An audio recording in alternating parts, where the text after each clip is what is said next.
La baie de Ha Long, au nord du Vietnam, étend son paysage karstique de montagnes baignées par la mer de Chine.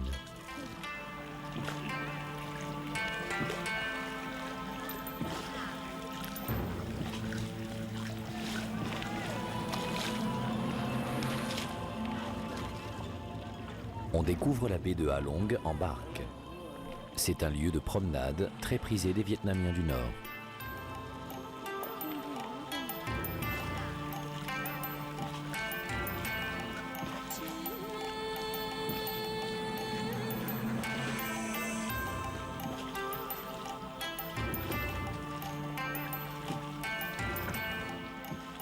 La légende raconte qu'un dragon qui avait quitté son antre montagneuse pour se jeter dans la mer creusa avec sa queue de profondes crevasses dans le sol. L'eau vint les submerger et créa ainsi une multitude d'îlots aux formes étranges. On en compte près de 3000. On raconte ici qu'un monstre marin vit toujours au fond de la baie.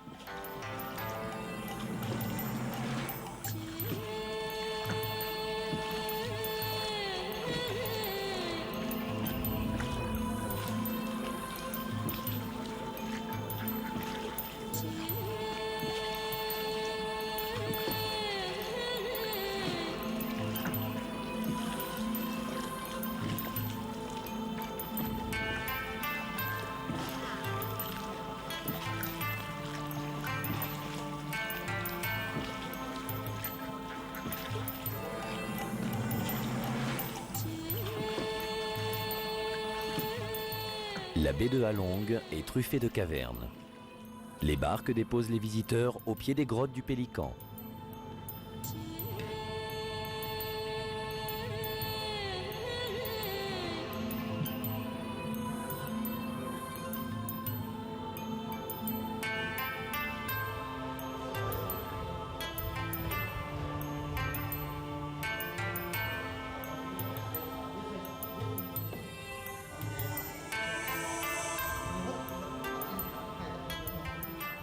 Les salles sont couvertes de stalactites et de stalagmites. Elles évoquent parfois des formes humaines ou animales, telles d'étranges sculptures.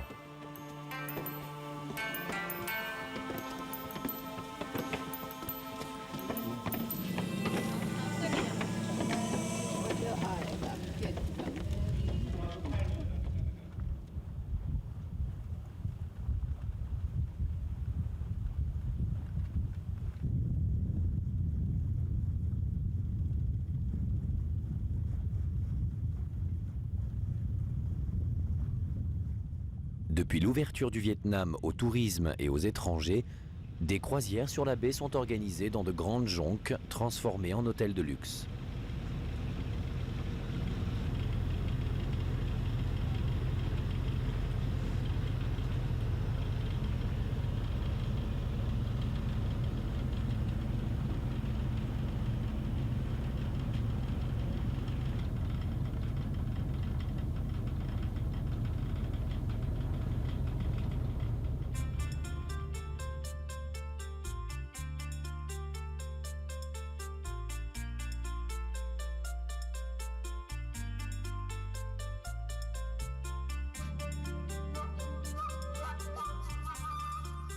Certaines montagnes de la baie abritent des monuments miraculeusement préservés pendant la guerre. Il faut grimper de nombreuses marches pour découvrir temples, pagodes, sculptures et un magnifique panorama sur Ha Long.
Derrière la baie, la route remonte vers le nord.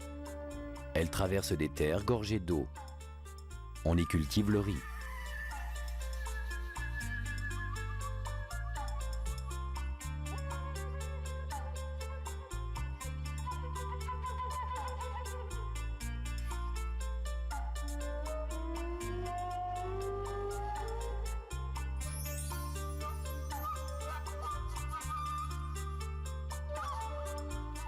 Hanoï, capitale du Vietnam réunifié, fondée au XIe siècle. Son nom signifie « en deçà du fleuve », le fleuve Rouge. Ancienne cité impériale, elle porte les traces du passage de nombreux colonisateurs, des Chinois aux Européens.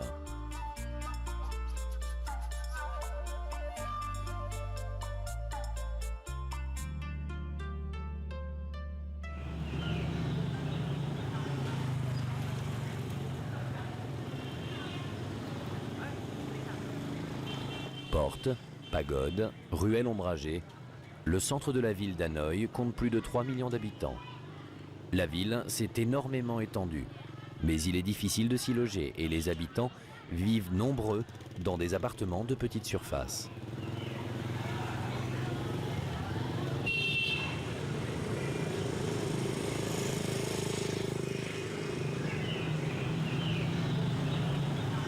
Les vélos et les cyclomoteurs sont le moyen de transport préféré des Vietnamiens. À Hanoï, ils sont bien plus nombreux que les voitures.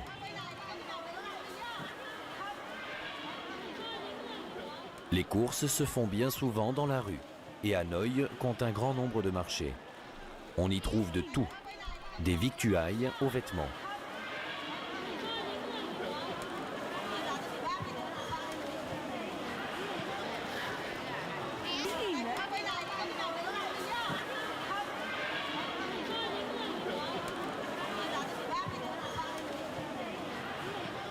Dans ce marché, les femmes viennent faire leurs courses en prévision de la fête du Nouvel An, ou fête du Tet.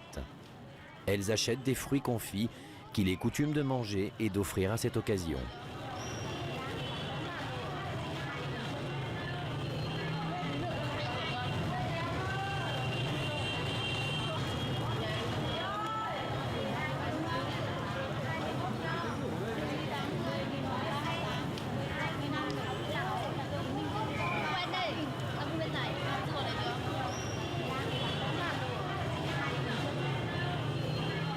Quelques jours avant la fête du Tet, la ville se couvre de bannières.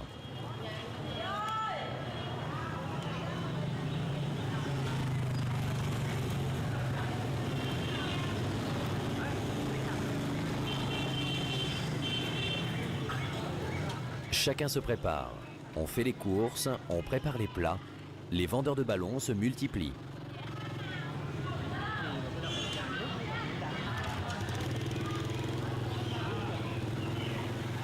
Pendant plusieurs jours, les magasins vont rester fermés et personne n'ira travailler.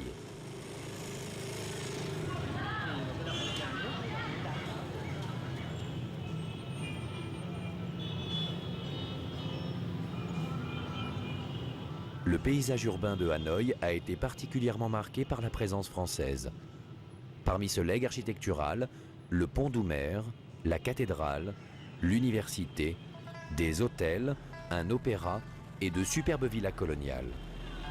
La ville poursuit son extension et les pagodes anciennes, dont certaines constituent les plus anciens monuments vietnamiens, côtoient les immeubles modernes.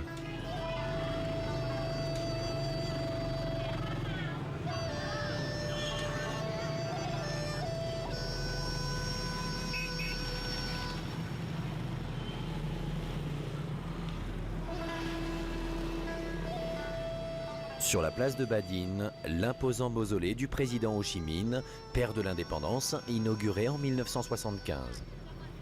Son corps embaumé y repose dans un cercueil de verre.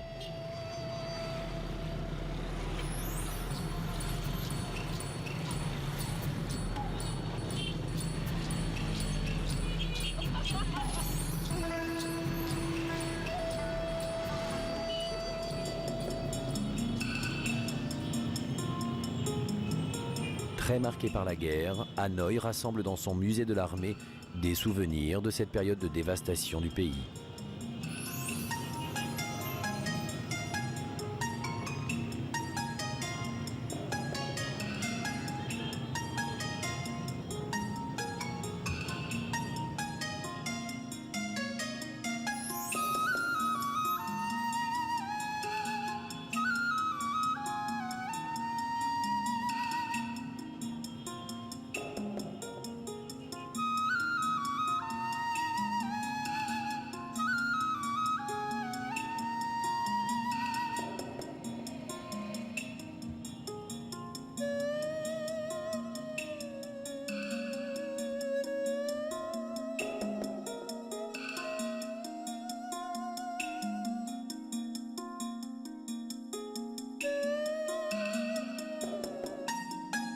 Loin du musée de la guerre, la ville s'apprête pour la fête.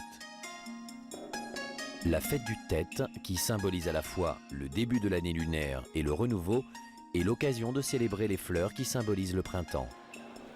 Nous sommes entre le solstice d'hiver et l'équinoxe de printemps. Le Tête change de date chaque année. C'est une fête mobile qui se déroule entre fin janvier et début février. C'est le seul moment de l'année où le jeu et les paris dans la rue sont autorisés. On joue au jeu des 6 animaux ou au combat de coq.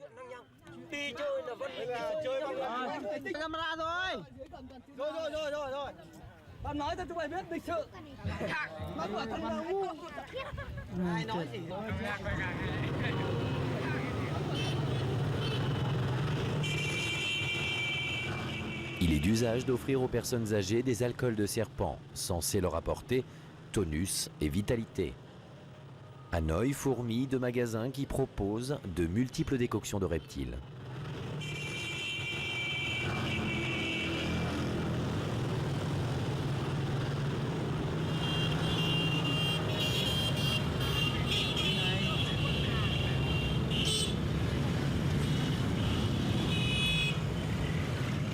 Les paysans apportent en ville leur canne à sucre qui servira à confectionner une boisson pour la fête du Tête.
La fleur de cerisier est le symbole du Nouvel An.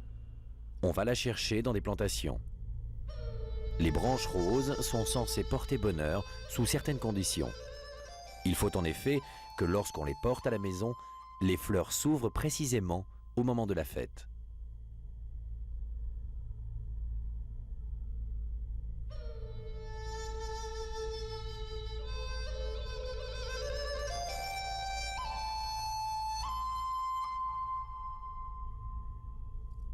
Les cultivateurs ont beaucoup de travail à cette époque de l'année, un peu comme les producteurs du muguet en France au 1er mai.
Autre porte-bonheur et symbole de prospérité de la fête du Tête, ces petits mandariniers, appelés kumquat.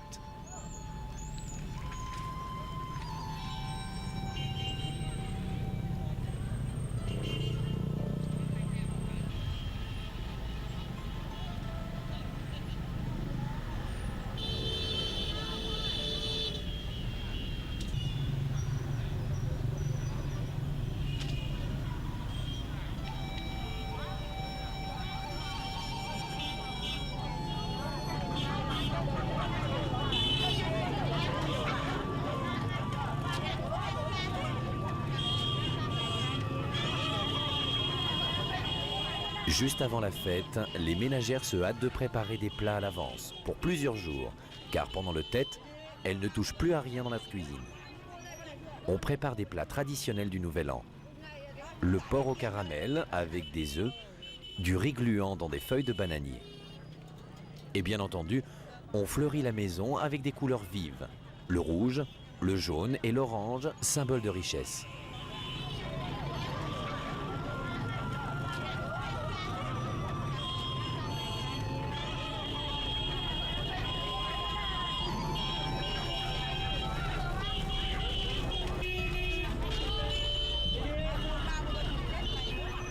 Tết signifie fête du premier matin de l'année. Les Vietnamiens estiment que ce que l'on vit lors de ce premier matin est une préfiguration de ce que l'on vivra pendant les mois qui suivent.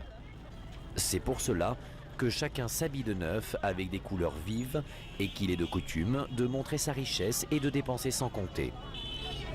Il convient de célébrer l'abondance pour être sous son signe pendant l'année qui vient. De même, si une personne morose passe à ce moment le seuil de la porte, c'est un signe négatif. Les visites sont donc limitées à la famille et en particulier aux anciens qu'il convient d'honorer avec du thé et des cadeaux. Les fêtes commencent avant le jour de l'an dans la rue. On fait des offrandes au temple et on regarde les spectacles et les défilés.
Les danseurs sont la plupart du temps des pratiquants d'arts martiaux.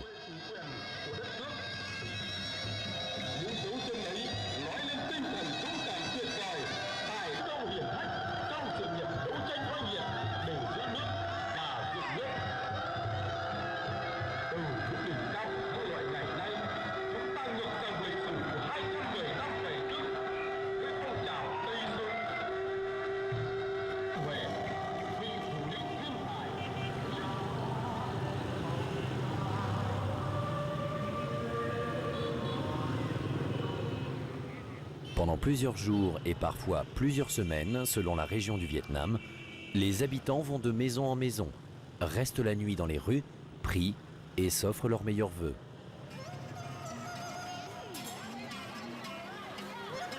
Il est de coutume d'offrir de petites enveloppes avec une carte et d'y ajouter quelques billets neufs. C'est un porte-bonheur.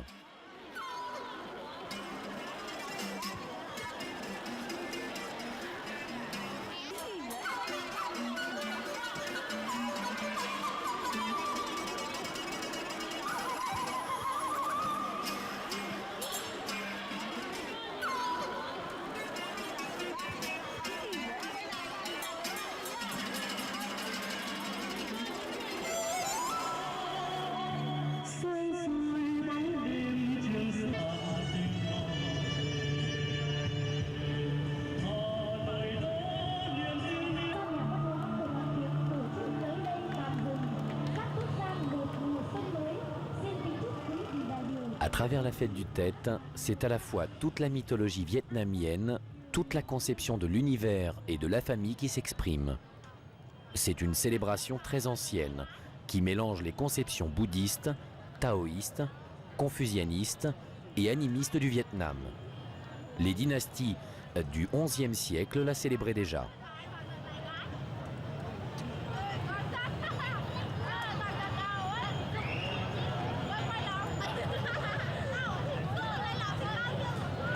Pétards et feux d'artifice sont indissociables du Nouvel An. Ils sont censés chasser un redoutable démon ainsi que son effrayante épouse qui ne supporte ni le bruit ni la lumière.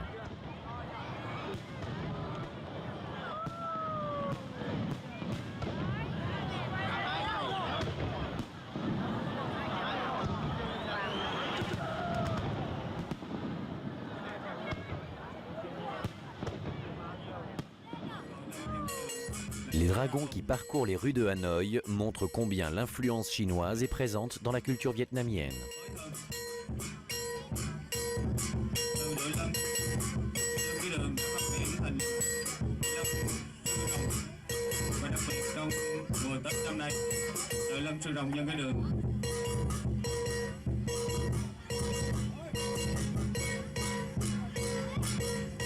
Đội Lân Sơn Đồng Nhân Dân là một đội có tính kỷ luật cao, kỹ thuật và đầy tính nghệ thuật, cũng như là luôn luôn giữ cho cái vẻ đẹp của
Divertissement, gaieté, hommage aux ancêtres, profusion et abondance, conjuration du sort et vœux de bonheur pour toute l'année, la fête du Tet vietnamienne est une parade de symboles pour le renouvellement du ciel et de la terre.